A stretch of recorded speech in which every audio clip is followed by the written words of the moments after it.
എടാ, നീ എങ്ങനെയാണ് ഇത്ര വലിയ റിച്ച് ആയത്? അത് പിന്നെ വലിയൊരു കഥയാണ്. പണ്ടേ എന്റെ മുത്തച്ഛൻ ഈ സിറ്റിയിലെ ഏറ്റവും വലിയ ബിസിനസ്മാനായിരുന്നു. അദ്ദേഹത്തിന് ഒരു മകൻ മാത്രമുണ്ടായിരുന്നു. അങ്ങനെ ഒരു ദിവസം എന്റെ അച്ഛൻ കാർ ഓടിച്ചു കൊണ്ടുവരികയായിരുന്നു. പെട്ടെന്ന് കാറിന്റെ ബ്രേക്ക് പോയി. അവൻ എത്ര ശ്രമിച്ചാലും കാർ നിർത്താൻ കഴിഞ്ഞില്ല. അങ്ങനെ ഒരു ഭീകരമായ ആക്സിഡന്റ് സംഭവിച്ചു. ഭാഗ്യത്തിന് അച്ഛന് വലിയ പരിക്കുകളൊന്നും ഉണ്ടായിരുന്നില്ല. പക്ഷേ അവിടെ വണ്ടികൾ വളരെ കുറവായിരുന്നു. അതിനാൽ അച്ഛൻ സഹായത്തിനായി കാത്തുനിന്നു. അപ്പോൾ പെട്ടെന്നൊരു കാർ അവിടേക്കെത്തി. അത് കണ്ടപ്പോൾ അച്ഛന് ഒരു ആശ്വാസം തോന്നി. പക്ഷേ അത് ഒരു സഹായമല്ലായിരുന്നു.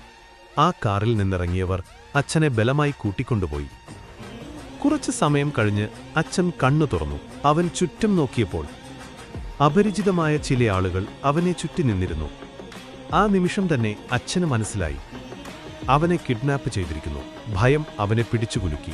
പെട്ടെന്ന് അവിടെയുള്ള പ്രധാന ആളിന് ഒരു ഫോൺ കോൾ വന്നു. അവൻ ഫോൺ എടുത്ത് കേൾക്കാൻ തുടങ്ങി. അവന്റെ മുഖം മാറിത്തുടങ്ങി. അവിടെ നിന്നുള്ള ശബ്ദം കഠിനമായിരുന്നു. നീ ആരെയാണ് കിഡ്നാപ്പ് ചെയ്തിട്ടുള്ളത് എന്നറിയാമോ?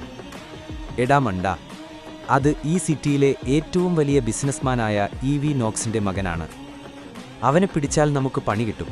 അതുകൊണ്ട് അവനെ എത്രയും പെട്ടെന്ന് വിട്ടുകളയണം. അങ്ങനെ അവർ അച്ഛനുമായി കാറിൽ പുറപ്പെട്ടു. നഗരത്തിന്റെ തിരക്കിൽ നിന്ന് അകന്നു ഒരു ഒഴിഞ്ഞ സ്ഥലത്തേക്ക് അവർ എത്തി. കാർ നിർത്തി. അവരെല്ലാം ചുറ്റും നോക്കി. ആരും ഇല്ലെന്ന് ഉറപ്പാക്കി അച്ഛനെ കാറിൽ നിന്ന് ഇറക്കി. അവിടെ ഒറ്റയ്ക്കാക്കി വിട്ടു.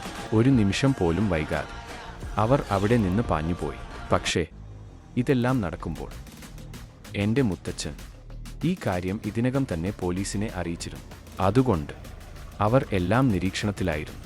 അങ്ങനെ അച്ഛനെ അവിടെ നിന്ന് കൊണ്ടുപോകാൻ അവർ ശ്രമിക്കുമ്പോൾ പെട്ടെന്ന് പോലീസുകാർ അവിടെ എത്തി.